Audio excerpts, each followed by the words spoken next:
This video is addressed to Beeblebroxl. Beeblebroxl, I believe his name is. He asked a very interesting question. If, in fact, this is where I claim the giant caldera of a giant mega volcano is, he's saying that if, like I've described, that these two continents, these two plates were drifting apart and ripping open this circle, why wouldn't it rip like a channel right here and separate it? Very good question. In fact, I had to go research it this morning to find out, and I wasn't too sure. And if you want to know how difficult it is to pursue this idea that I have, try reading some geological texts, some research. It's like another language. It's very hard to get through.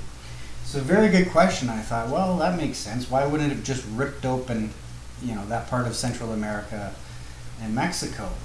Here's the answer. In fact, it wouldn't rip open this area here and create a channel, but rather it would act like a hinge. This is your hinge point. And so if you have it pushing this way, and it's almost to the west, it's not quite. This is more stationary than the top. This is really pushing hard to the northwest. And as it does, it swings this, and that's going to push, it's like a hinge, and it's going to push here. And in fact, the Sierra Madre Mountains have this bending to them and folding. They're incredibly unique mountains. And in fact, geologists there's a controversy to exactly how these mountains were formed, the ages at which certain elements were originally produced. There's quite a bit of controversy. So what I'm basically saying is that you're right. Something would happen at this point, and not that it'd be ripped apart, but subduction would be happening. This would be driven under, and this is kind of moving up. So you have a compaction where things are just running under each other, and then as one goes up over top, it lifts. So you have a lot of actions going on there. In fact, the geologists are not sure what's going on there.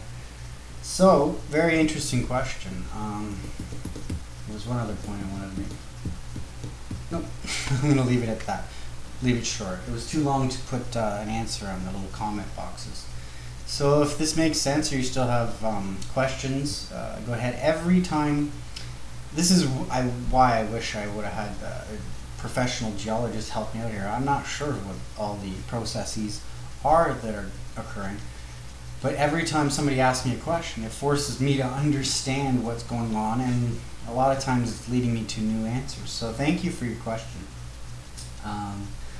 All questions count, and all questions lead to an answer, whether it disproves or proves my theory, and that's the interesting thing. I have to have an answer or my theory falls apart. So that's the best answer I can give at this time. So if you know any geologist friends, get them interested in it. Start a debate.